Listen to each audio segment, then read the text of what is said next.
Good morning, everyone. Welcome to Coffee Talk. My name is Brian McCready. We have a new name, our division. It's Children, Family, and Community Connections. So just wanted to throw that out there. You'll be seeing that a lot more on emails and different things that come out from Sarah or for myself or anyone in our division. Thanks for coming today. For those of you that have never been to Coffee Talk, there's restrooms right out that door and to the left. We've got coffee and some snacks back there. And we're glad you're here.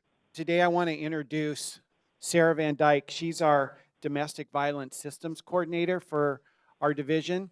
And she's going to talk about strangulation, domestic violence, and the invisible wounds. So we want to thank you for being here. At the very end of her presentation, I think we might have some time for questions at that point. So if you could just that's why we have these note cards down there. If you have questions, please write them down and we'll collect them at that time. So without any further ado, I want to introduce Sarah Van Dyke. Let's give her a hand. Good morning. You guys are some brave souls coming out on a Wednesday morning to talk about strangulation. It's not exactly a light topic for a sunny autumn day, but that's what we're going to talk about. So I am the Domestic Violence Systems Coordinator, and what that generally means, I spend my time sort of trying to help our larger system that responds to domestic violence survivors improve itself. So we do assessments, we work on specific projects such as strangulation to help improve the outcomes for victims of domestic violence. We're also currently working on a fatality review around domestic violence homicides. We're also working on the assessments around trauma-informed care. So we're doing quite a few different projects. I also facilitate the Family Violence Coordinating Council. There was some sheets up in the back for you if you're interested in knowing more about what that is. So again, the Family Violence Coordinating Council helps with a lot of those projects, and we meet once a month and do various activities as well as a quarterly training. There's other things on your seat just for fun. There's a power and control wheel because everyone needs an extra power and control wheel, right? So there's copies of these. Also, my card on here, and you'll realize why at the end. Also, I need to get rid of them because who uses them anymore, really? I have like 500. I got to get rid of them. There's also a couple of handouts from the Strangulation Institute. This is a timeline, just so you have it. Also, this sheet is both sides. One is statistics around strangulation, and the other side is signs and symptoms of strangulation. I won't cover all of these, but a lot of them are on here for your reference. Also, this is the evaluation that we do every coffee talk. Just so you know, this is the first time this presentation has seen the light of day, other than in front of my bathroom mirror. So be kind on the evaluation. I'm very sensitive.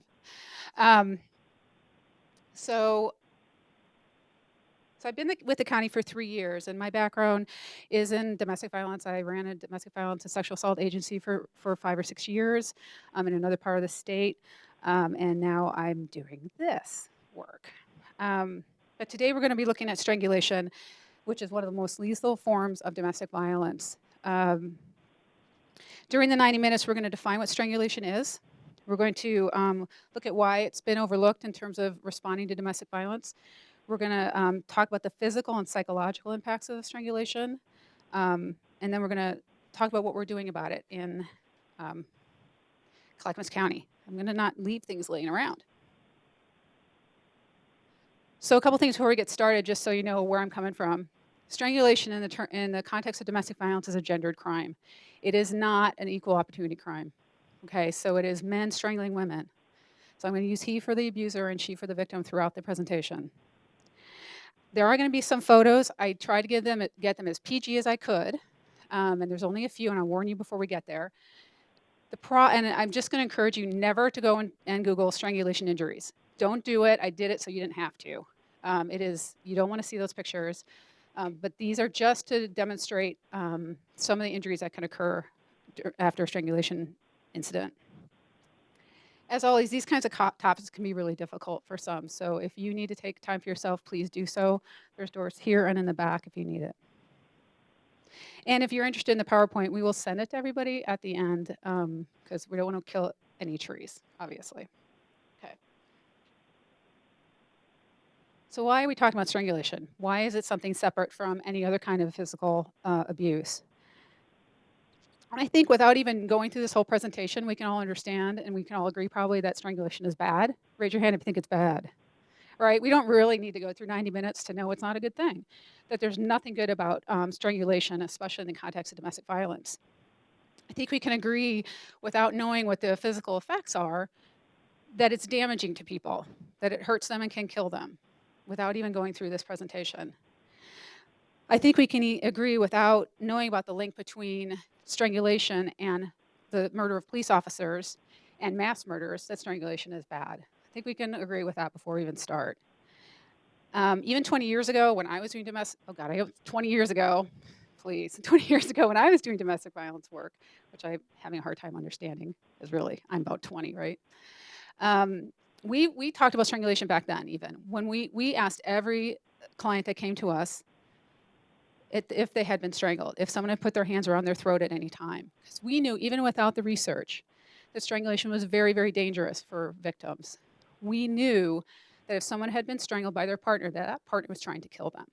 And that we needed to pay special attention to that victim and help her improve her safety planning and understanding of how lethal that behavior was by her abuser. So even back then, we were talking about it. We asked every single, on the hotline, anyone that walked into our agency, anyone in our shelter house, we always asked them about strangulation. And we didn't know what to do with it after that, really. I mean, we didn't know all the physical stuff we know now. We didn't have all the statistics, but we knew that it was dangerous, just intuitively. So it's not new, but now we have research, and now we have statistics to show us why it is so dangerous for victims and why it's dangerous for our wider community. All right, let's get into it. So like all good things, this started in San Diego, okay?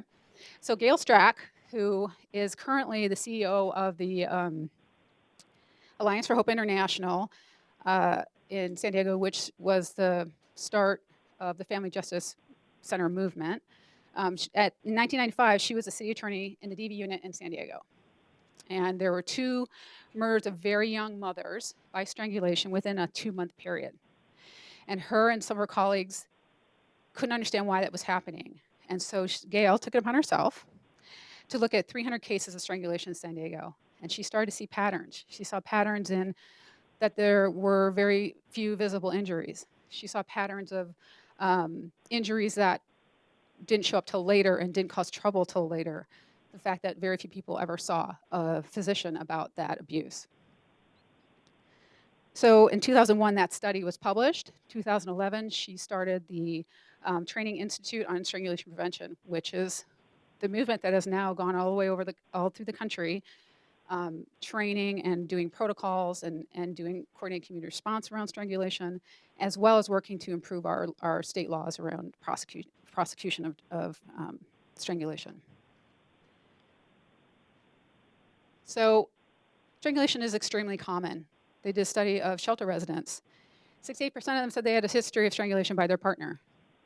That's 1 in 4, right? Or 3 and 4, sorry. Most thought they were going to die. And almost a quarter of those abusers had strangled in their prior relationships. Stranglers don't just use it one time and never use it again. Strangulation is never the first type of abuse that's perpetrated. It always happens later, generally later in a relationship after other things have not gotten him what he needed. Almost half report losing consciousness, right? So, and we'll talk more about why losing consciousness is such a problem. 99% are pregnant. In San Diego, in this 8-year period, 15% of DV-related homicides involve strangulation, or those women died because of strangulation. That's a huge number in that 8 years. So unconsciousness in strangulation can occur in seconds and death within minutes, literally. So, and we're going to look at timelines, and you're going to get a real clarity of why someone would pass out so fast. And this is something that we learned that I never would thought was possible, but someone could be strangled to death and still be able to breathe the entire time. And you'll understand why when we're done. You'll understand why you can still breathe and still die from strangulation. Because it's not about necessarily airflow, but blood and airflow. Okay, 'cause we'll talk more about that. So when someone's strangled, there's an interruption of blood to the brain, and that's why you pass out, because your brain uses a lot of oxygen. And victims who survive can often suffer delayed consequences, physical and emotional consequences of that strangulation. The other reason strangulation is so problematic and why it's so dangerous for victims is a victim who is strangled once by their abuser 7 times more likely to be killed by him within a year. So strangulation is a lethality marker. When someone is strangled, we need to hear she's about to be killed. That's what we need to hear when someone says that they've been strangled.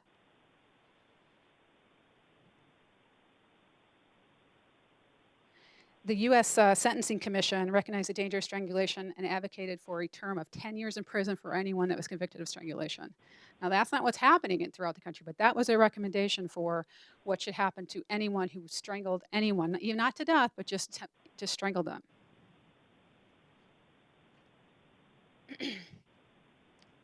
So men who strangle are the most lethal kind of domestic violence abuser.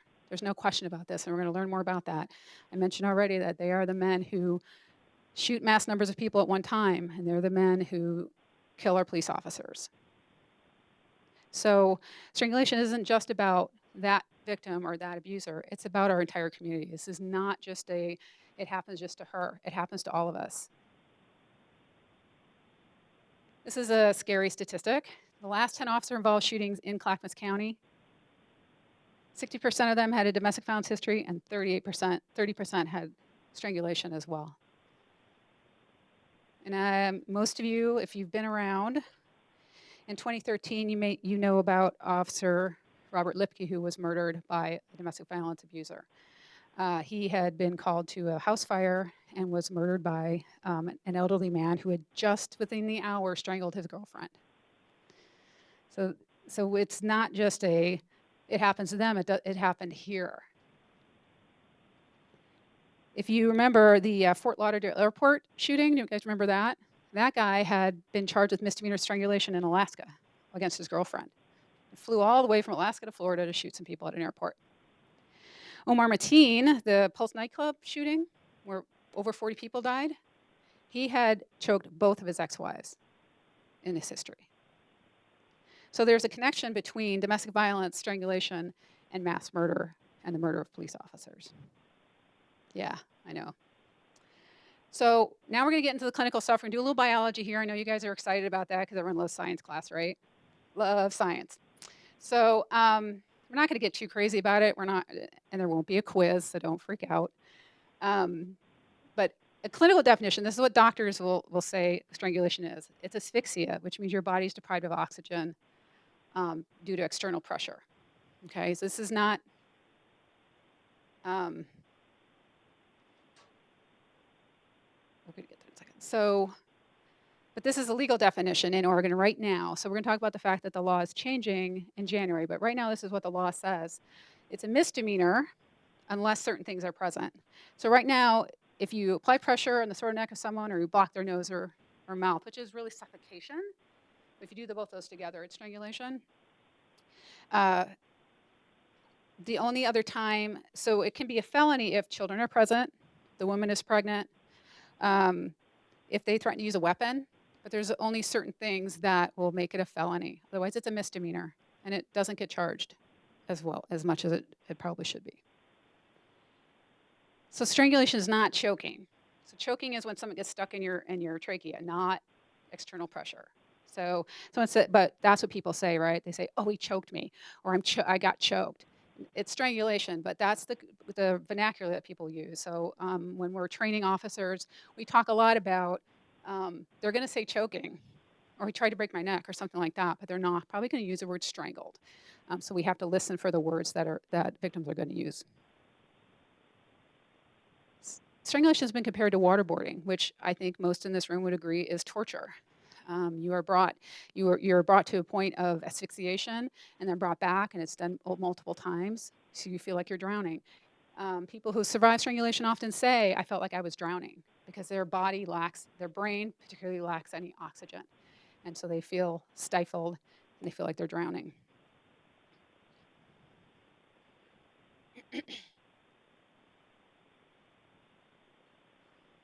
So if it's so dangerous, then why has it been minimized? Why are we talking about it now instead of 20 years ago when I was doing the work? It's been highly minimized. It hasn't been recognized as a separate kind of domestic violence, as a lethal form of domestic violence. Victims have minimized it. He just choked me. And sometimes it's a normalization issue with victims because maybe it happened a lot, right? Or it happens all the time. It's just one of the things he does to her. So it's not like, oh, he strangled me and that's bad. It's never happened before and I'm freaking out. No, it's just one of the long list of things that he's done to her. And if they're not asked the question, were you strangled? They may not say, he choked me.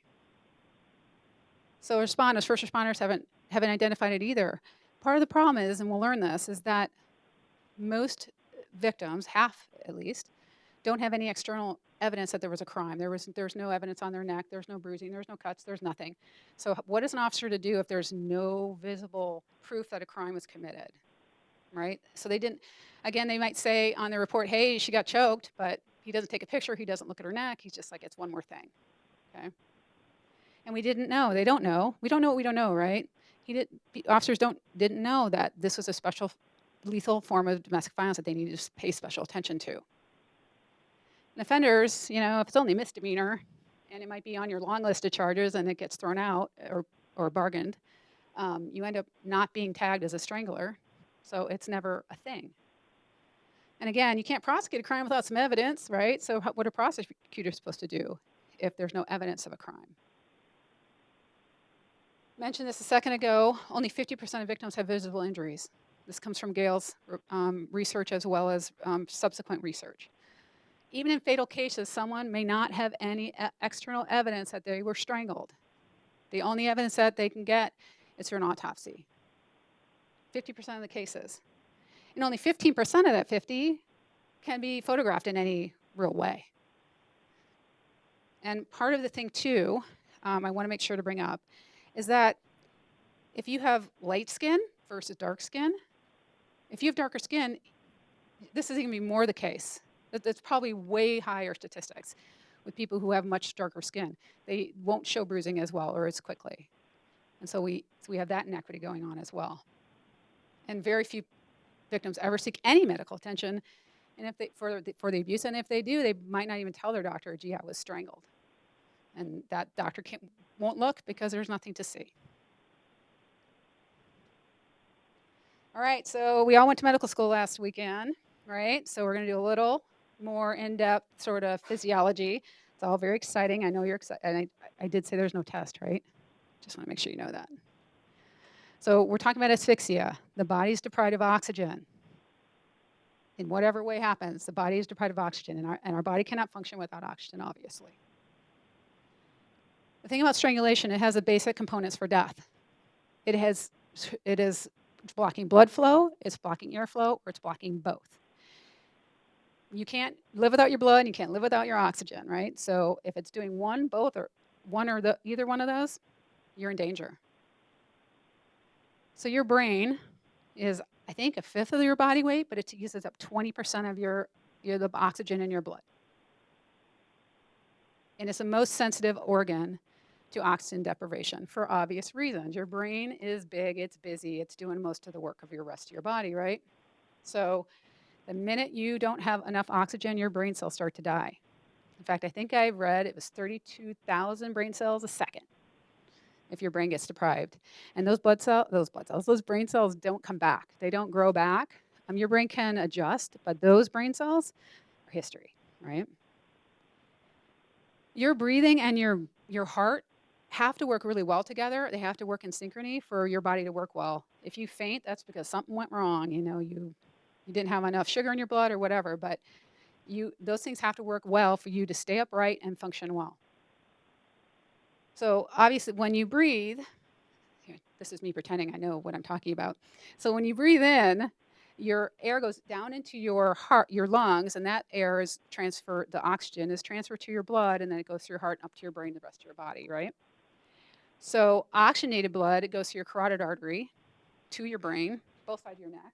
So it's both sides of your neck where you have carotid arteries and your jugular veins. The blood goes into your brain, it gives up its oxygen, it takes up all the nastiness in your brain, and then takes it back down to the lungs and the heart to do it all over again, right? So this is a little cheat sheet for you because I couldn't remember what the heck a carotid artery was versus a jugular vein. So if you look at the A in artery, it goes up, right? That means up to your brain. The V goes down, that means down, so the blood goes up in your arteries and down in your veins. Everyone got that? That makes it a lot easier. You're gonna go, I don't know what you're talking, carotid artery, I don't know what the heck. Mother Nature didn't do us any favors in our design, right? So these guys have things to protect their necks from predators. This guy has a fancy bunch of hair, got some armor, got some spines. What do we got? Nada. We got nothing in the front of our neck to protect us, unless you're walking around with, fancy armor. But we don't. We walk around with our necks open. Extremely vulnerable. So you can see on this picture that veins are always blue because of deoxygenated blood, and carotid arteries are always red. So you have carotid artery and jugular veins on either side of your neck, but they're sort of towards the front. They're in front of your spine. They're in front of everything. So we're going to do a little quick thing here. Everyone take their fingers, 2 fingers, right where your jaw hits your throat. Press in there until you feel your carotid pulse. You might feel it on your index finger. Does everyone feel it? So you can just pay attention to how much pressure that was. Not a lot, right? So you can actually feel your pulse because that's your blood going through your carotid artery. Hold on a second. So we're going to play a fun game. This fancy thing is a grip meter, okay? I'm trying to do one too many things at one time. This is a grip meter. So I'm going to ask for 3 volunteers from the audience, and we're going to test your grip. Now, this is not a contest. There's no shame, all right? One time I went to a training and they handed it to the biggest guy in the room and he pulled like 150. No other guy in the room would do it, okay? So who wants to try? We're going to take 3 and then we're going to average. Literally all you have to do is just pull it. Just as hard as you can. It won't move much. Okay.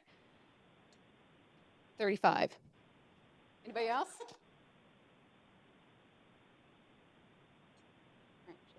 Just as hard as you can. Oh, man. 35.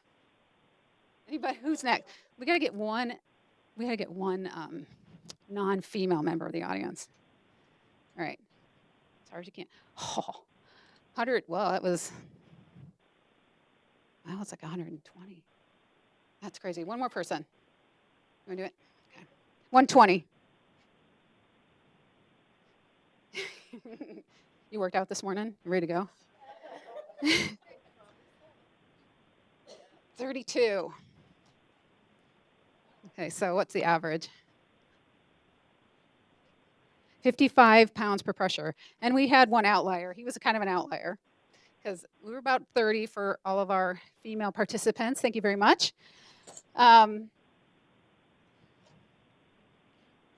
So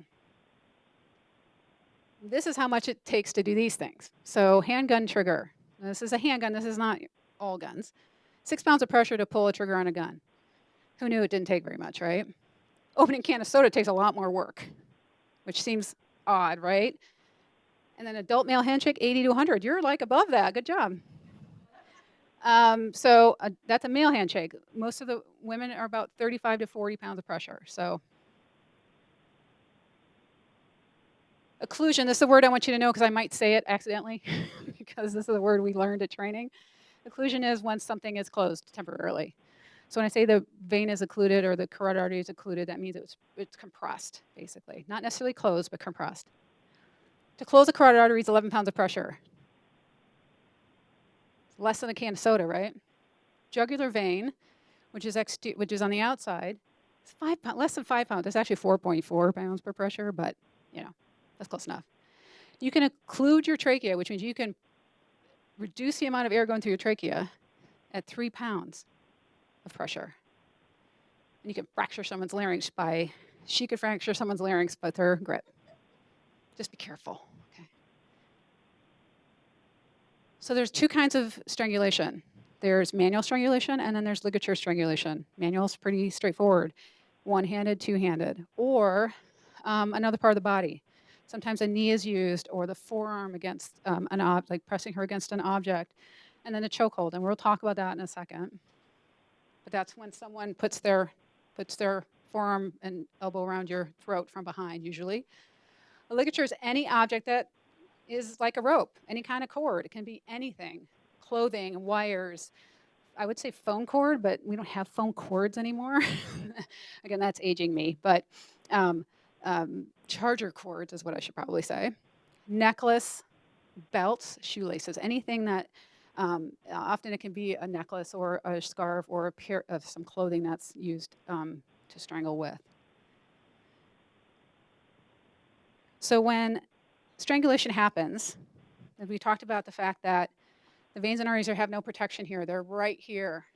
And this would be the front of your throat. So here's your trachea. There's your esophagus right behind it. So right in the front, no protection at all, right? Trachea is a little harder than a vessel, but not much. Carotid arteries a little interior to the neck than the jugular vein, but they're also right there.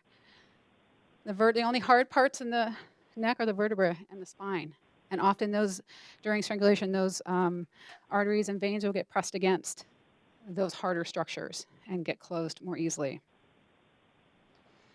Okay, so this next thing is a video. And it's a little weird.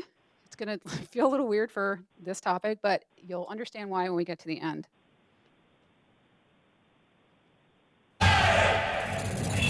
BJ Penn is one of the best submission artists in the UFC. It only takes 5 pounds of force to choke someone out. That's less force than it takes to break an egg.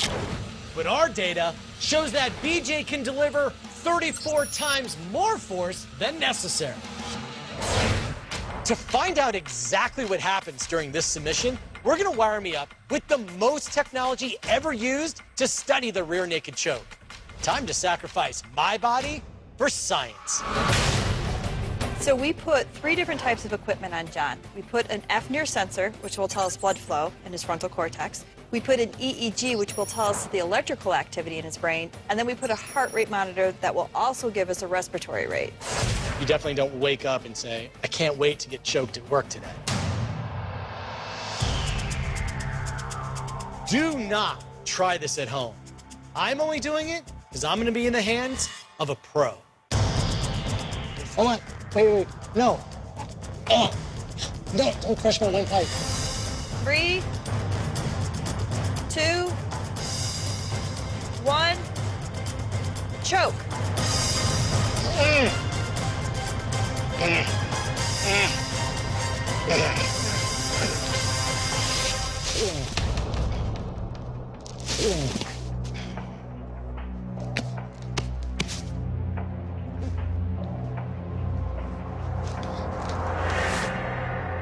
Did I get choked out?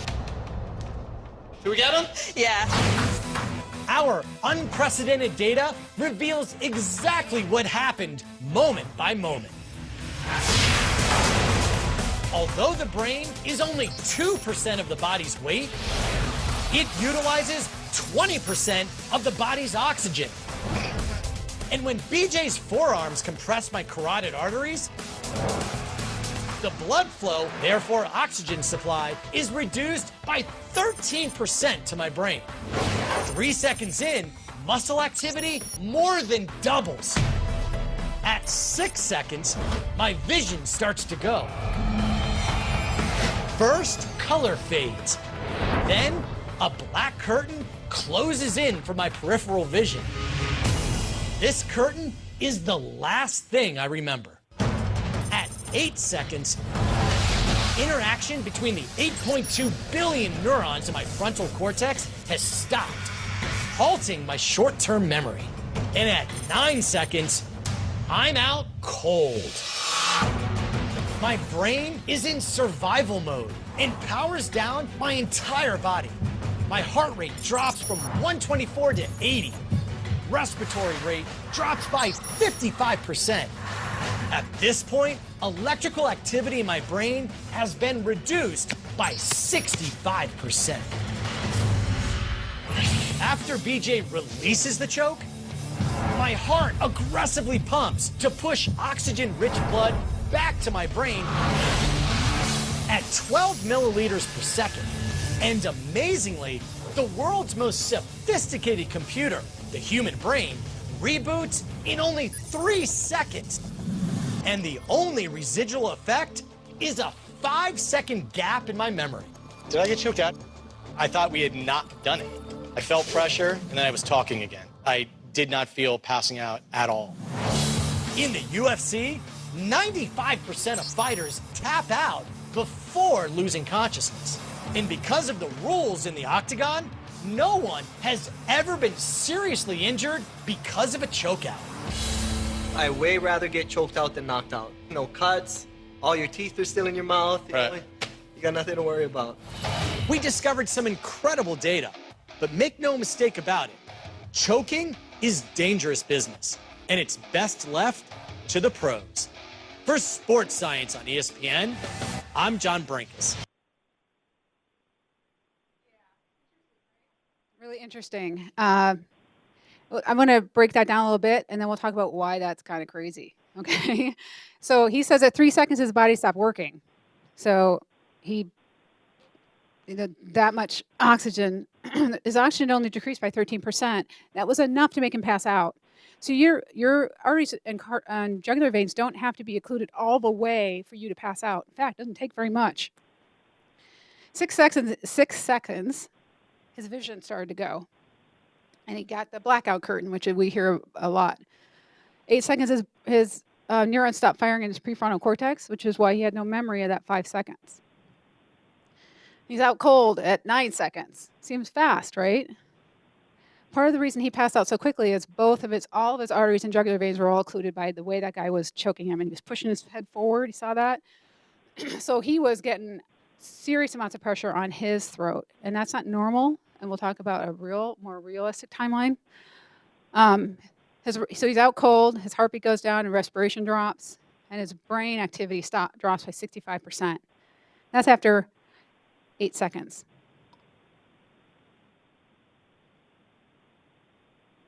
But this is a more realistic timeline.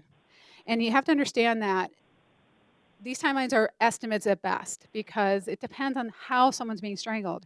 One-handed, two-handed ligature, how long they were strangled, the amount of pressure. So this timeline is basic. It's not absolutely steadfast. You're going to pass out in 7 seconds.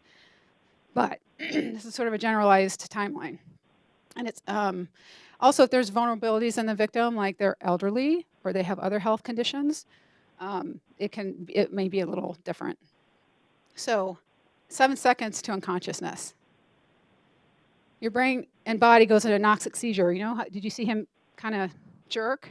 That's what was going on.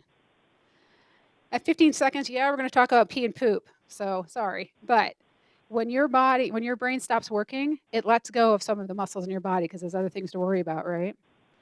So if we're working with a victim who has urinated on herself or defecated, it means that she lost consciousness for a significant amount of time. In fact, she's about halfway to death here, right? So as we're training police officers and first responders, we have to ask them to ask the victim, did this happen to you? Did you urinate? Because if they did, then even if they changed their clothes before the police got there, we need to know that because that means they were very close to being dead. The other thing that you heard on the video is the guy said, I'd rather be choked out than knocked out because I still have my teeth and I still look pretty. But the fact is that guy only got choked for 6 seconds and then he was let go, right? But if someone's choking you and they choke you longer than that, you're not going to wake up in 3 seconds. It takes a lot longer to recover the longer you've been strangled. So that, even though that's a really good illustration, it's not real life. And also, to say that no one's been injured has to be patently false, because if you even if you're brought to the brink of unconsciousness over and over and over again, your brain is going to be affected by that. You will have brain damage, because brain cells are dying not just because you pass out, but because you are losing oxygen in your brain.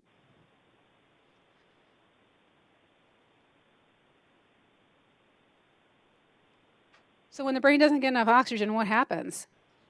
Well, the parts of your brain that are the most sensitive to lack of oxygen in your blood happen to be those parts of your brain that do memory, right? That's why he couldn't remember 5 seconds.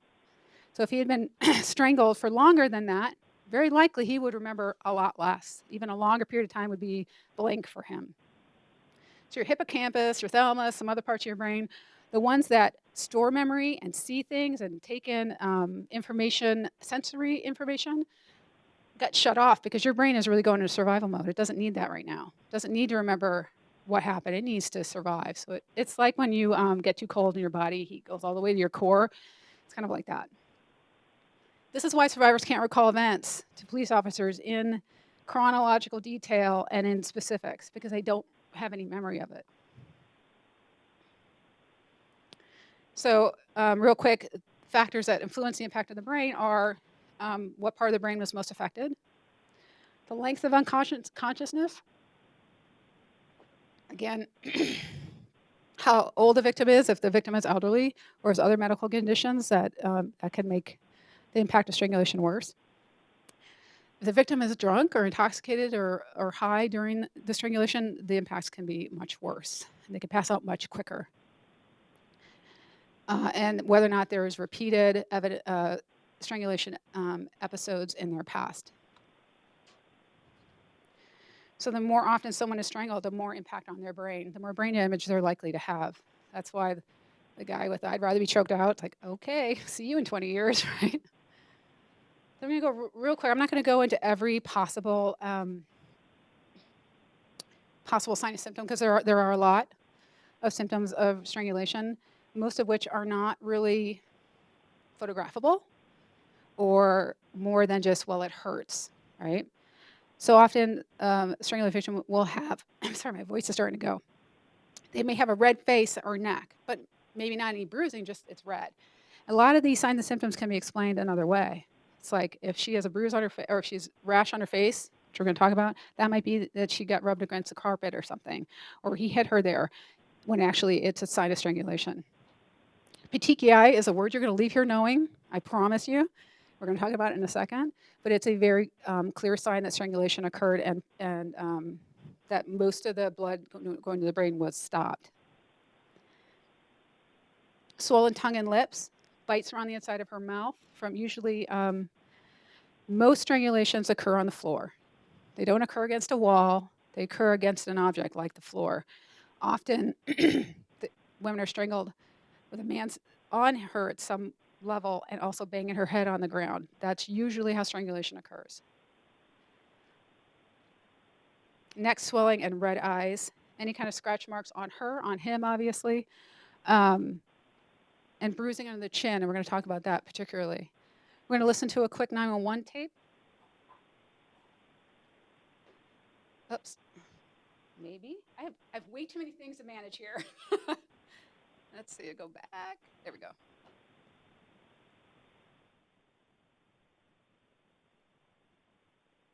Hello? Yeah, Michelle, this is Lynn at San Diego Police Department. Is this your husband or boyfriend? It's my husband. It's your husband? Yes. Okay.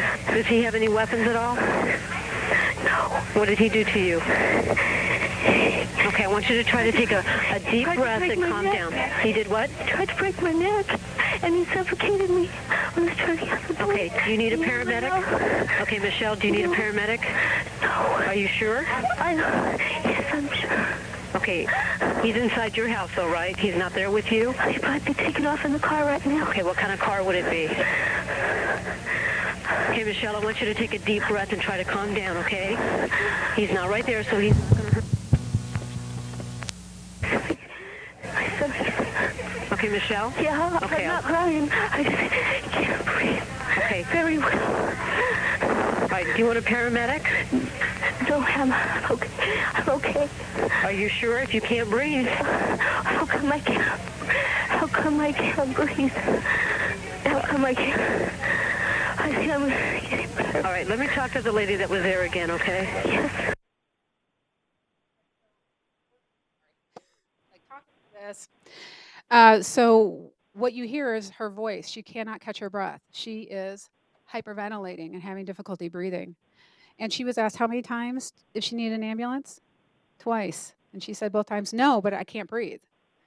So instead of asking if someone needs an ambulance, we send an ambulance, right? And that's some we'll talk about what we're doing locally to make sure that happens more often. So very common that a victim of strangulation is going to have a sore throat of some kind, difficulty swallowing, soreness. They may feel, it's hard to tell if someone's neck is swollen if you didn't see it before it was swollen. So by the time a police officer gets there, can he tell if her neck is swollen unless he asks her, is this the way your neck usually looks, or does it look more swollen to you now? So raspy voice, so lots of concentration on voice and coughing and things that are resulting from the pressure on that person's neck. Neck pain of any kind. Again, this is her saying, I have a sore neck. Tenderness on the chin. When someone is strangled, usually it's like this. The thumb has more pressure, has more power in it than any of your fingers. So often in strangulation, there's not going to be any impressions of the fingers, but there might be impressions of the thumb. And often the thumb ends up under the chin to push the head up. And there will often be scratches or thumb imprints right underneath the chin. And if a police officer doesn't know to look there, he might think that she hit it on something else or got scraped another way. But if we know that's a common sign of it, then the officers can say, can I look under your chin, right? This droopy eye happens because of blood flow to different parts of the brain. So on this woman, it would have been the other side of her brain was deprived of enough oxygen to cause this sort of ptosis. Dizziness, headache, we talked about urination and pooping, and memory loss. We talked about why memory loss happens. And urination, and I think I said this before, that urination and defecation are a true sign that unconsciousness occurred.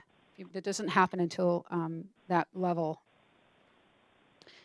So the pictures are coming in a little bit, so I'm warning you, okay? Yes? No, generally not. It depends again. If there was enough damage, it could be permanent. So petechiae.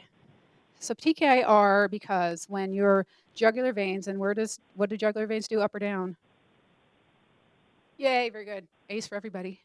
So what happens when the jugular veins are occluded, which means the blood isn't going through like it should, coming out of the brain, the blood has nowhere to go, right? We are a closed system. It doesn't have anywhere to go. So it backs up into your brain, and the pressure gets really high in your brain, and the blood goes where it has to go, goes into your capillaries that are on the tops of your skin, right? And you get a red rash. Now, it doesn't look like a sunburn. If you press it, it doesn't get white lighter like a sunburn would. They go away, but they are always associated with near fatal strangulation. Always. If someone has petechiae, that means their jugular veins were occluded to such a degree and for long enough that the blood backed up in their brain. This picture right here is of a woman who has petechiae all over. You can see under her eyes. And you can see on this other picture to the side, it's a little less clear, but the brown spots, that's petechiae on the eyelid. You can see right here. It's not as clear a picture on here as it is on my PowerPoint. But petechiae also can occur in other parts of the body. Usually it will occur above the pressure point, so above the neck, right? But often, as we know now, and why we're adding another piece has been added to the legislation, is because what often happens is the guy's sitting on her chest. And when someone's sitting on her chest, you cannot breathe, right? You cannot exhale to get oxygen. So what will happen is petechiae will show up on other parts of the body, like this person's ankle or their arms. And that is a clear sign that someone's jugular veins were occluded for a long period of time.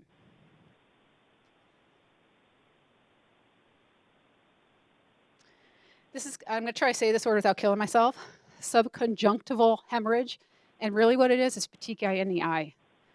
So blood pressure in the eye gets so high and the blood vessels in your eye basically explode. It's not painful, it looks horrible, and it gets worse over time, but it does resolve itself. But it's a clear sign that someone was strangled. You can't really see it on this picture, but right here, you can see a darker spot. It's actually on the real picture, and it's pretty dark. That happens because when you're being strangled, this muscle here gets pulled, and it kind of separates and causes a big bruise right behind the ear.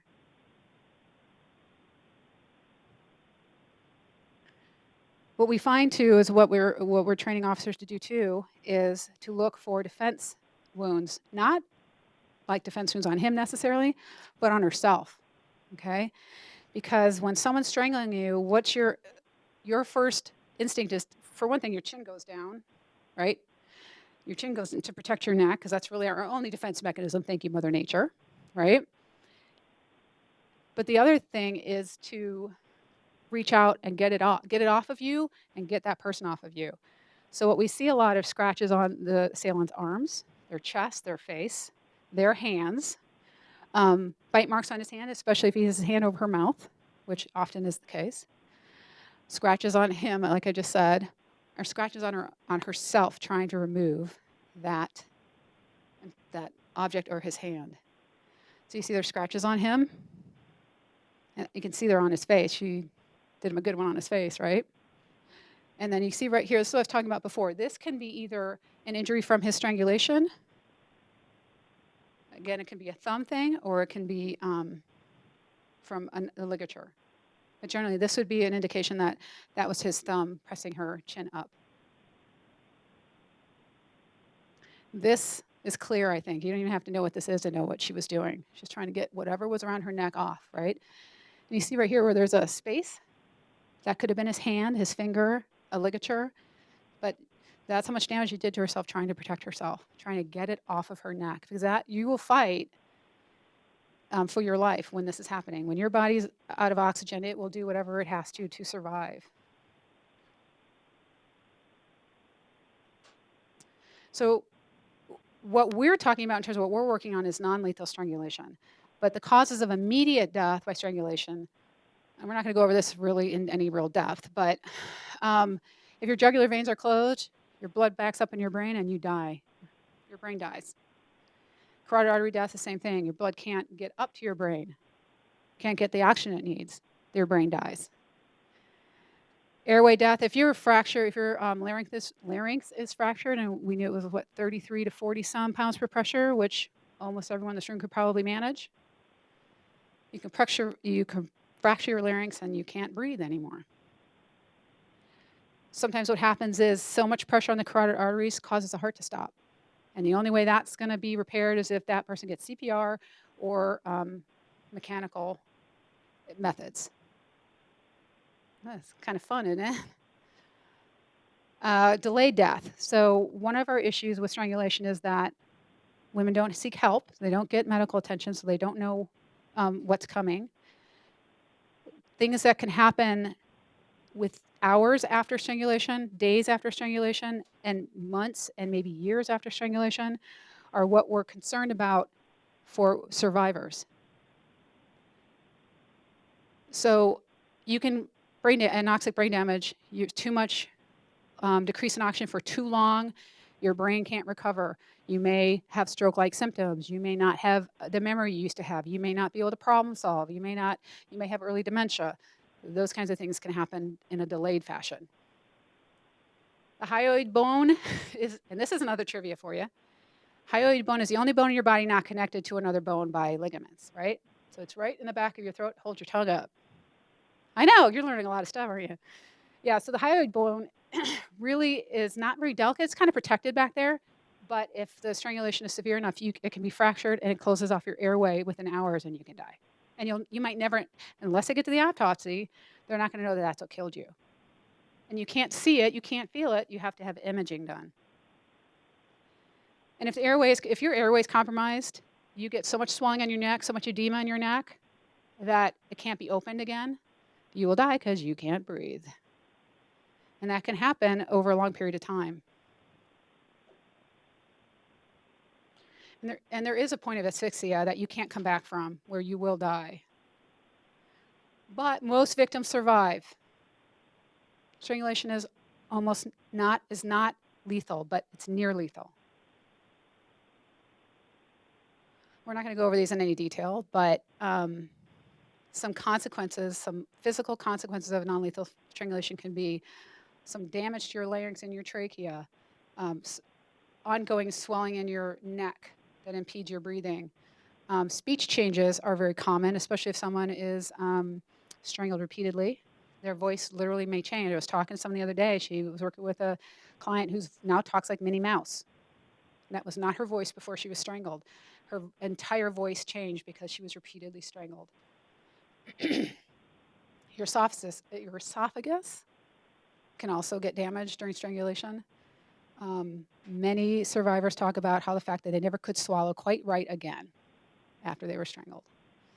Nausea and vomiting happens a lot because if you're gasping for air, you are sucking air into your stomach, and that can make you vomit and make you sick to your stomach. Tinnitus, ringing in the ears, a lot of what, and we're going to hear a survivor talk in a minute. Lots of audio, visual stuff happens when someone's being strangled because of the different parts of the brain that are shutting down. We talked about memory loss. Stroke is one of the things we're most worried about with strangulation victims because if you damage those arteries and a clot forms in that artery, it can get let loose anytime and go to your brain and kill you. It can happen tomorrow. It can happen 3 weeks from now. It can happen 10 years from now. In fact, I was reading something the other day about how anyone under the age of 55 who has a stroke, especially a woman, that they should be checked for a history of strangulation. Because it's not normal, it's not typical for young women, anyone, and I'm under 55, so young women to have strokes, unless there's a family history or something like that, but it's not a normal thing to happen. Vision changes that can be permanent. Traumatic brain injury, I mean, it's the same as being a football player. You know, if you get hit enough, if you get strangled enough, you're going to have some brain injury. And concussion, we talked about heads being banged onto the floor. And sometimes people don't recover from concussions all the way. Of course, psychologically, victims have long, enduring impacts from strangulation. Obviously, post-traumatic stress disorder. They may be really agitated after an attack. They may wake up fighting. We'll talk about that in a second. Or they might be really, really awfully subdued, like almost like they don't quite wake up from the strangulation. Anxiety, insomnia, hypervigilance, lots of memory loss. We hear about that a lot in terms of strangulation. They don't remember the event. They also don't remember a lot of other things, especially if it was repeated. Early signs of dementia and a higher rate of suicide in strangulation survivors. So often at a scene, a strangulation survivor doesn't act like an officer might expect them to if they'd been strangled. She's not really helpful because she can't remember what happened. Where did it start? How long were you strangled? How many minutes was it? How many seconds was it? Where did he do it? How did you feel? All those things she can't even recall, especially right after it happens. But a loss of memory indicates a loss of consciousness. So an officer goes to a scene and she says, I can't remember. I don't know how I got in this room. He needs to have a bell going off to go, she was strangled because she can't remember. And often she can wake up fighting and be really hostile about it because she doesn't know what happened and her brain is trying to recover from the anoxia. And this can all impact the investigation. If we don't have officers doing what they need to do and asking the questions they need to ask, she's just going to be written off as sort of a problem. And, let's just move on to the next call. So you guys have heard about the choking game, right? Sadly, kids think it's the thing to do. It's a way to get high without using a drug. Does anyone not know what the choking game is? Okay, so this is what the kids are after. They're after this lightheaded, fuzzy, warm feeling that being near unconsciousness can bring you. But that lightheaded feeling is your brain being suffocated. Brain's not getting the oxygen it needs. Fuzzy feeling, your brain cells are dying, giving up the ghost, and it's all warm and fuzzy up there, but it's not good for you. So a lack of memory means that we need to look at strangulation as a very likely possibility. So we're going to listen to so I think it's important because I can talk to you all day about, how dangerous it is and why it's dangerous, and we all should be talking and thinking about strangulation. But the fact is that listening to survivors is really far more impactful in terms of what it is actually like than anything that I could possibly tell you. Elizabeth Steiner Hayward is, if you don't know her, she is a state senator from Portland. She's a medical doctor. She's been a doctor for over almost 30 years. She's a survivor. She was married to an abuser when she was quite young.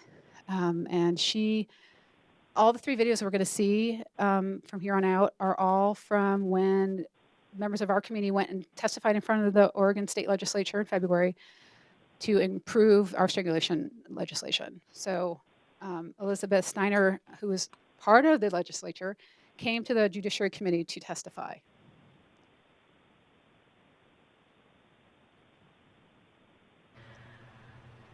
On a very personal note, this has real significance to me. Many of you know that I'm a DV survivor myself in my first marriage. And my abuser, strangulation was one of his abuse methods of choice, shall we say. To this day, I'm grateful that I'm not a man, and so dress wear for me does not include a tie, because I can't even wear a turtleneck. He would kneel on my chest. He would put his hands around my throat. I was fortunate that I never lost consciousness. He would take me just to the brink and let me go.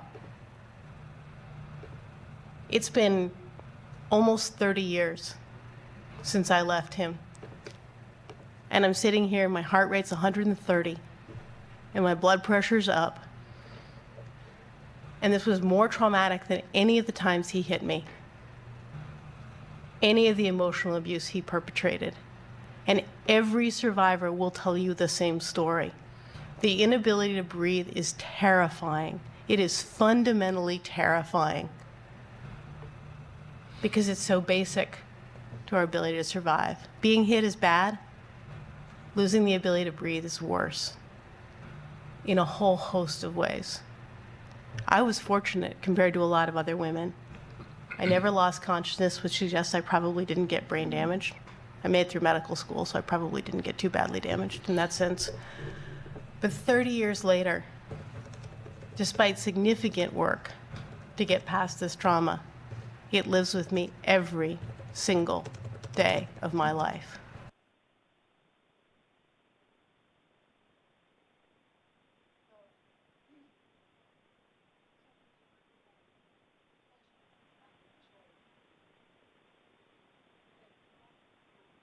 Sorry about that. I really got I need help. Strangulation was his method of choice. He did it frequently, and he did it often. She can't wear turtlenecks to this day. It's been almost 30 years. And she even said at the very end, this lives with her every single day. She's sitting testifying in front of people that she knows because she works with all the legislators, right? But her heart rate's up. She's feeling anxious. She did a great job not crying, but she was very upset, actually. She talked a lot longer than that. And she talked about, since she's a doctor, she talked about the physical implications of strangulation, and then she talked about her own personal experience.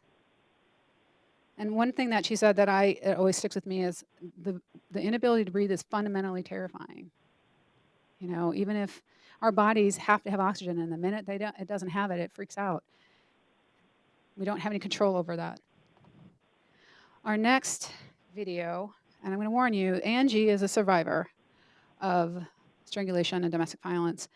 Her testimony at this legislature was some of the most gut-wrenching things I've ever heard in my life, and I've heard some things. So her testimony was much longer than this little snippet we're going to see. But this piece, she described in real detail, real specifically, what she experienced when she was being strangled. And so listen for all the adjectives she uses to describe what happened. Okay.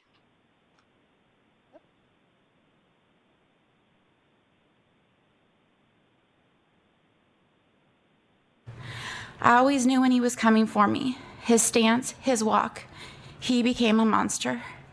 He would charge at me, and from nowhere he would have me by the throat.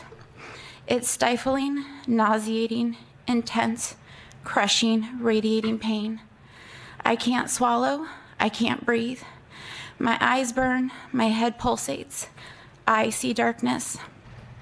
He's going to kill me. I feel the pressure of his thumb under my jaw, the unbearable pain. It is the pain that makes you feel like you are going to pass out. I feel my eyes rolling back. I am going to die. My last images are of my children. He is going to kill me while they sleep in their beds. I want to fight back, but I am too weak. My feet tingle. I feel like I am floating. My tears are hot down my face. I can no longer see. I am dizzy. I am weak. I see bursts of light, a crushing in my chest. I beg him to stop, but it's only a whisper. There is a constant buzz. Am I alive, I ask myself. The noise is coming from my ears. My throat is sore. My whole body aches. I wonder if I am dead.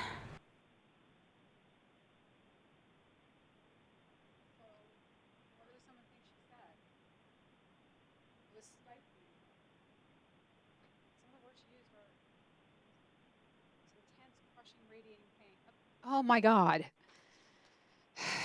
Okay, sorry about that. So, is intense, crushing, radiating pain. She couldn't swallow, she couldn't breathe. She thought she was going to die. She thought about her children.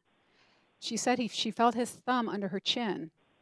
So, we talked about that, right? That's a very common event during strangulation. She feels too weak. She wants to fight back, but she's too weak to do that. She sees darkness. Her eyes rolled back. She felt tears. She saw bursts of light. So a lot, like I said, there's always a lot of visual, a lot of auditory feelings and things I hear and see during the strangulation. She has a constant buzzing in her ear, and she wondered if she was dead. So she didn't know if she was alive or dead. That's what survivors of strangulation go through. That's what that happens every single time they're strangled. It's not just, and you can't just be a little strangled. I mean, even if someone just grabs you for a minute or a second, you've still been strangled. So her experience is quite clear that her experience isn't so intense that she remembers everything that happened before she passed out.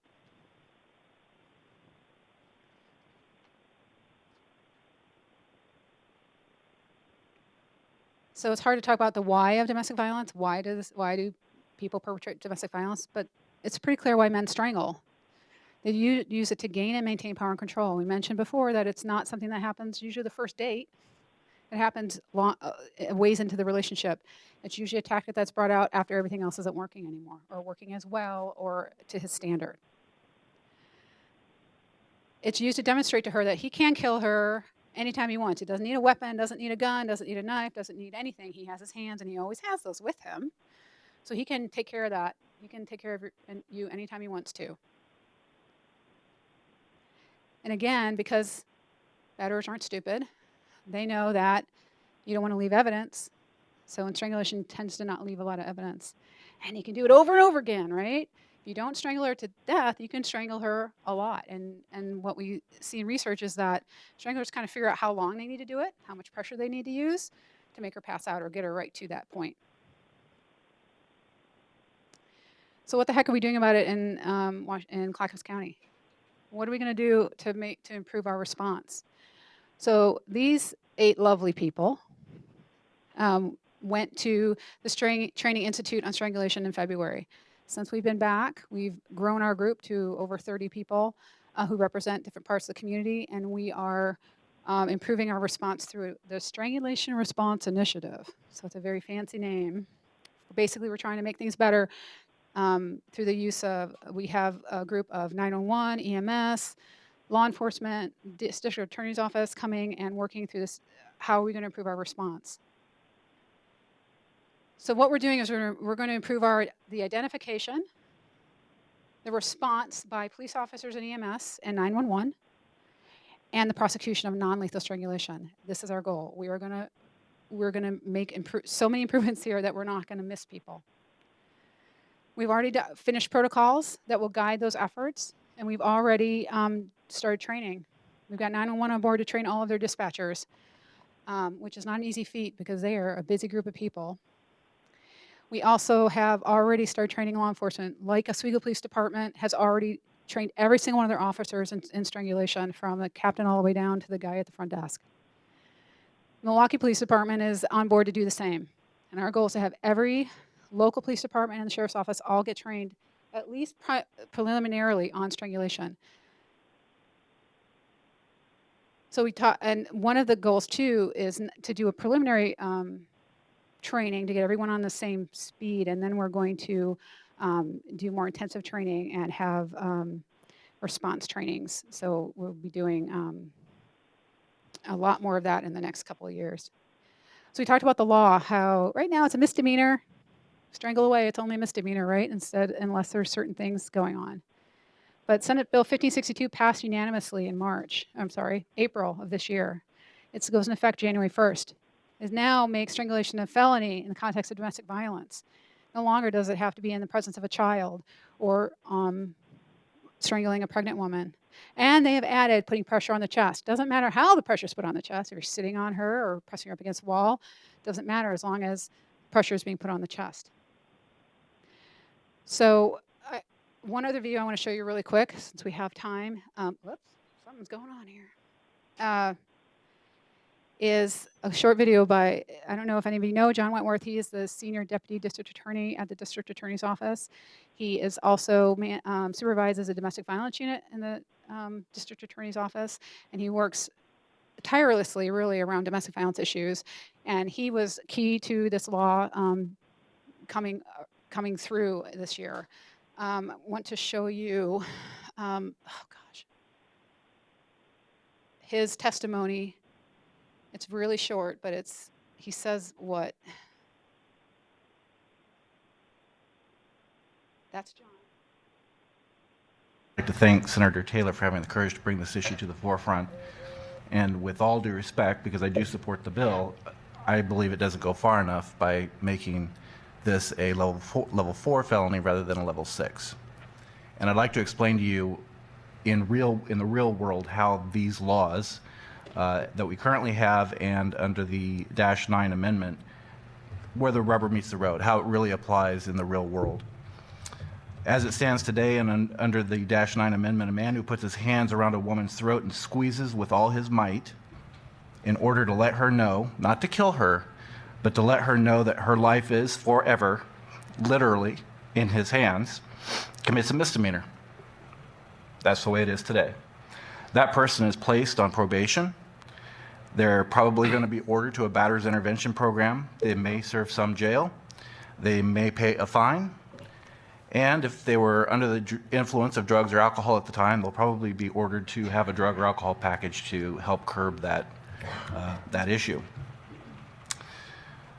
Today, and under Amendment -9, if that same man once again places his hands around her throat and squeezes with all his might, or under the -9 amendment, any victim, the strangler's presumptive felony sentence is still probation. He will be again placed on probation. He will again enter a batterer's intervention program. He will again serve jail time. Under our sentencing guidelines, he'll probably serve 10 days. He may be ordered to pay a fine. And once again, if he was under the influence of drugs or alcohol, he'd be ordered to have the same drug and alcohol package. It won't be until the third time that this same man puts his hands around the same woman's throat and squeezes with all his might that the presumptive sentence is then prison. And he will be ordered under the sentencing guidelines to serve 13 to 14 months, which is really only 11 months after good time and earned time. That's how this law really plays out. In other contexts and other types of crimes, this would be called a revolving door.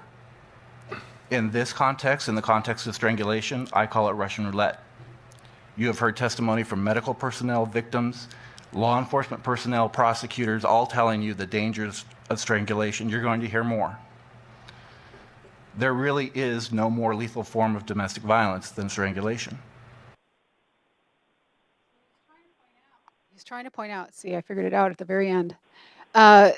He's pointing out that even the law as it is now, going to be in January, still isn't strong enough as far as he's concerned, that if it takes three strangulation charges for you to actually end up in prison, then that's a problem. So that's the next step, probably, is to work on that sort of sentencing issue in terms of law. But at least it's a felony. We've joined most of the other rest of the country now. Strangely, Oregon has been behind the rest of the country and having a strangulation law become a felony. So part of the so how we're going to improve the response to the scene is that we are going to train both EMS and police together so that they are both asking the questions about strangulation. They're going to look for it. They're going to ask each other. They're going to share information with each other. I think she's been strangled because I saw this or she said this. They're going to talk about it. They're going to work together to assess that survivor. And one of the things that we're really going to make sure happens and that we stress with victims is that every time she comes in contact with EMS, police, 911, that someone says to her, you really need to see a doctor. Strangulation is very dangerous. We know that there's delayed consequences of strangulation. You might have things happen tomorrow or the next day. You need to see a doctor. They need to look at you. They need to do some imaging so that we know that you're not going to die in a week. She hears that repeated to her everyone she comes in contact with, so we can help get more women to doctors before something deadly happens to her.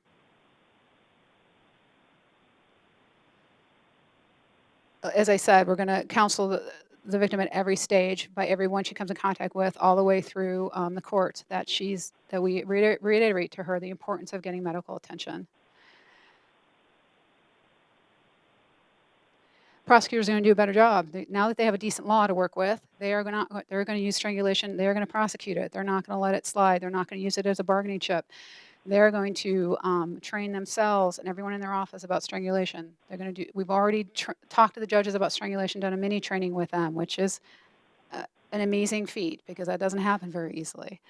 We're going to work on having expert testimony so that we can have expert testimony come into the courtroom and explain to judges and juries why strangulation is dangerous. It's kind of what we did right now. They can go and explain it and make it clear to